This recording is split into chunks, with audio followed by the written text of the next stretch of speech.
Yeah, hi there. In this quick lab, we are going to cover site reliability troubleshooting with cloud monitoring APM.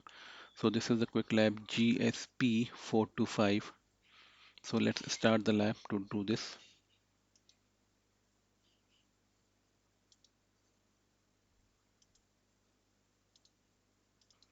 We are now connected to GCP. Now from GCP, I have launched the Cloud Shell in a separate window and executed a couple of commands like gcloud auth list for this account with which we are connected, gcloud config list project to check whether we are connected to the right project. Project was not set, so we have to set the project using gcloud config set project and project id command. Then we set the zone to US West 1B. Now, after that, we have created a variable project underscore id in which project id's value is stored. So let's echo it.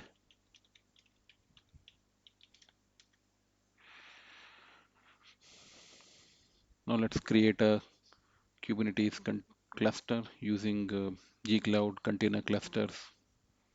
Okay, before that, we just want to list it, whatever clusters already exist. So gcloud container clusters list. So it will list, okay, this shop underscore cluster, it's already there, which is created as a part of a lab. It's a 4 node cluster. So now we have to create a monitoring space. So we go to navigation menu and monitoring. So in this, let's go to monitoring.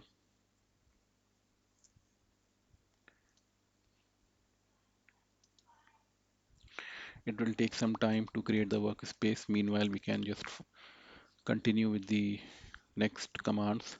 So we are going to create a cluster. So gcloud container clusters. Sorry, we are going to get the credentials of the cluster which is already there, which is shop dash clusters.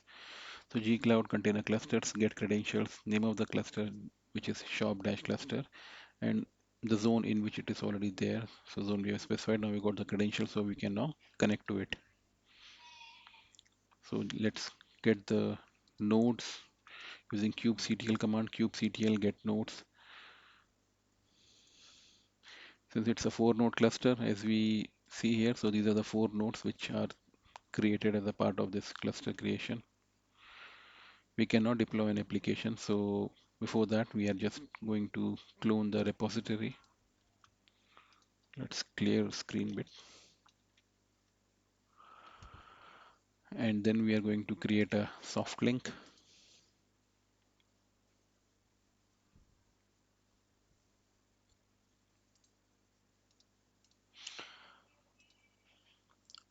Repo is cloned. We have created the soft link, and after that, we have run the curl command basically to download and install scaffold. Now we are going to install the application using scaffold. So we cd to the directory and run scaffold run command.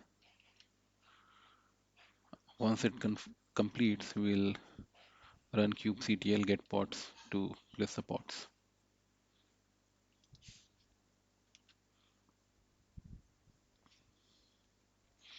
So we can see the list of pods which are there. Some are in the initial stage of getting created. So let's give it a second and run it again.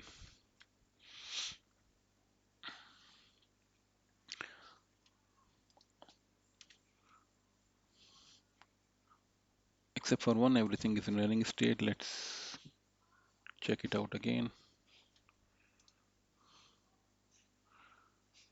So the task is completed and we should see our score getting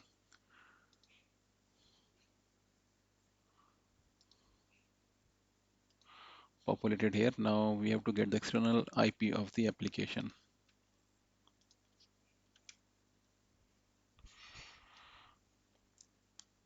And we can confirm whether the application is up and running using the curl command. Status of 200 means as a confirmation it's up and running. Now we are going to download the source and put the code in cloud source repositories using this script setup underscore csr.sh. Let it complete. Now we'll configure latency SLI. SLI is a service level indicator. So for this, we have to go to monitoring and click on the alerting from the left menu and then click on the create policy. So let's select alerting and click on create policy, add condition.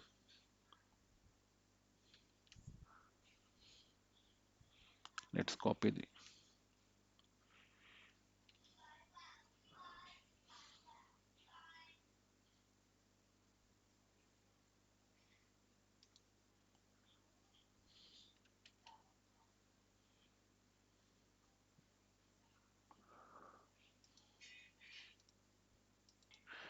we enter the metric which is given here. Once it is populated, we selected the resource type as global. Now we are going to input the values under the filter and select the first one.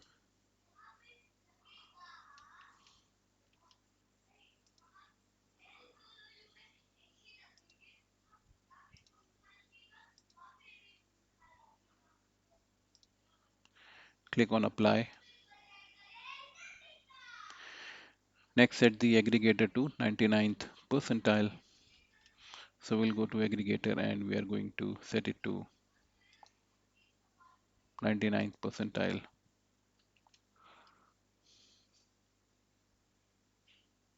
So that's how you should screen should look like. And then we go to configuration area and set the following options. So we are going to configuration area and we are going to set is above 500 most recent value.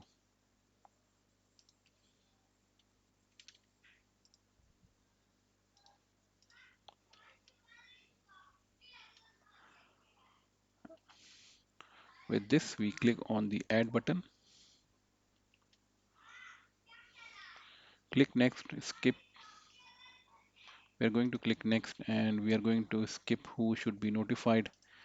Click on the next button and after that we are going to give the alert name, alert policy name. We are going to name it as latency policy in the alert name field and hit on the save button. So that's how we are going to create policy for alerting. So let it complete. It's created and it's enabled. Let's check the progress. So this is done. Now we are going to configure availability SLI. So from navigation menu, go to logging and logs explorer.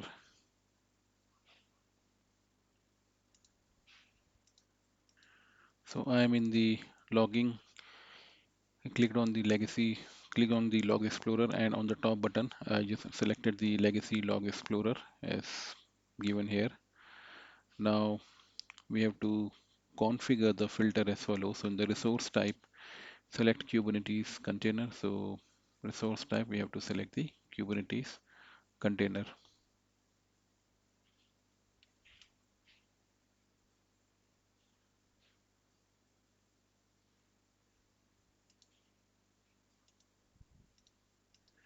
So in the drop down, I've selected the Kubernetes container. This is all logs default, which is coming. Third option is we have to select error in the drop down, and then we have to click on this filter button, filter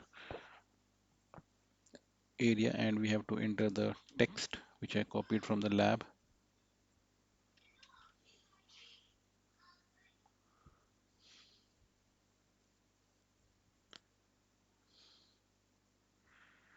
And click on the create metric. So this click create metric, and we are going to name the metric as given in the lab. Error rate SLI.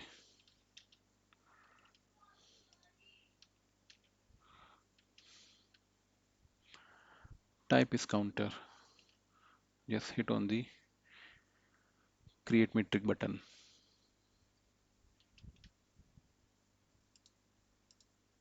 After the metric is created, we'll go to log based metrics and we scroll down at the bottom. We should see the metric that we created under the user defined metrics. This is the one. Now we have to create an alert from the metric. So we need to click the three dots at the end of the row and then select create alert from the metric. These are the three dots, create alert from metric. So the alert policy error rate SLI is created. Now we'll move to the next step. We have to deploy the new release. It says update the YAML file. So we need to go to Cloud Shell and open the editor. So let's go to the Cloud Shell and we are going to just reconnect and then open the editor.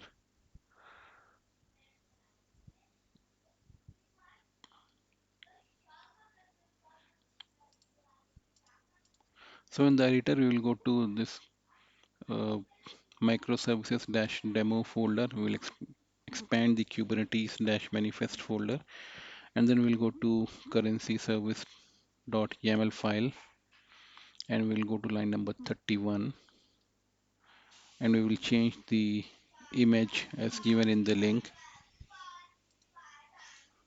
We updated the image to this version as given in the lab. Then we updated another file, frontend.yaml, same version number of the image. Once this is done, then we can deploy the new versions on the Cloud Shell. We have to go to Cloud Shell and run this command scaffold run.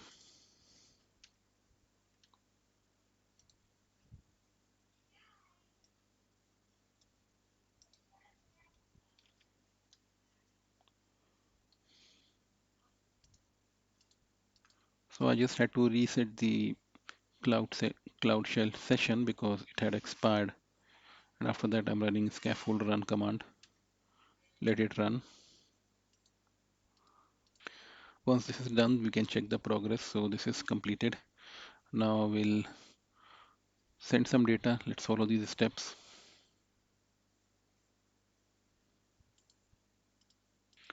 So connected to the Kubernetes engine, and from there we are looking at front-end dash external, and we are going to click this endpoint.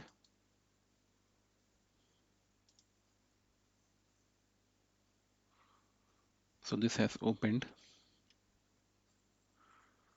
So on the hipster shop website, click on a buy and or add to cart. So let's click on buy.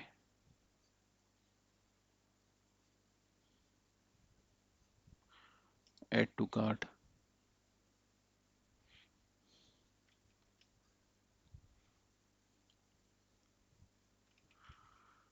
And let's do this for a couple of items.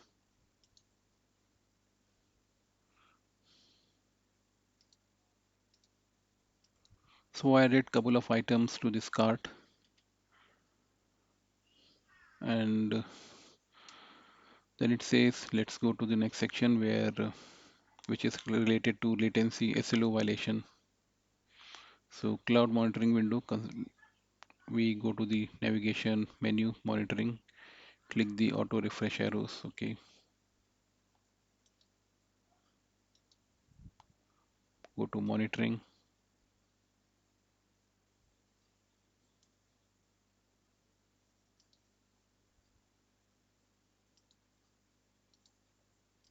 Once you're there, just click on this auto refresh so that auto refresh should be on.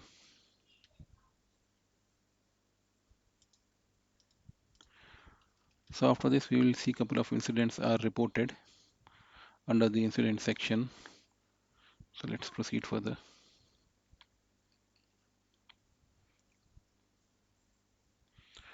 Now we are going to modify the image. So we need to go back to the editor and do this modification. And within this recommendation service.yaml file, we are going to change the image version. The new images, we just have to append fix to it. So that's a fixed version of the image.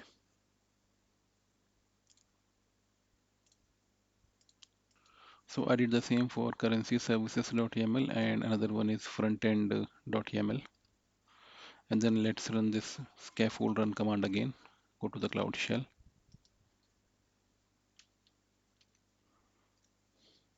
let it complete. Once the scaffold command run command completes, then we can check the progress this completes. Then we can validate the fix as per the instructions given below. And then if we scroll down, there are a couple of steps are given, like how to check the logs and all those things, that we can do it following the instructions. We go to the last action, and that is also completed. So with this, our lab is almost done. Just a couple of things are left which we can follow as per the instructions given in the lab. So that's it for it. Thank you.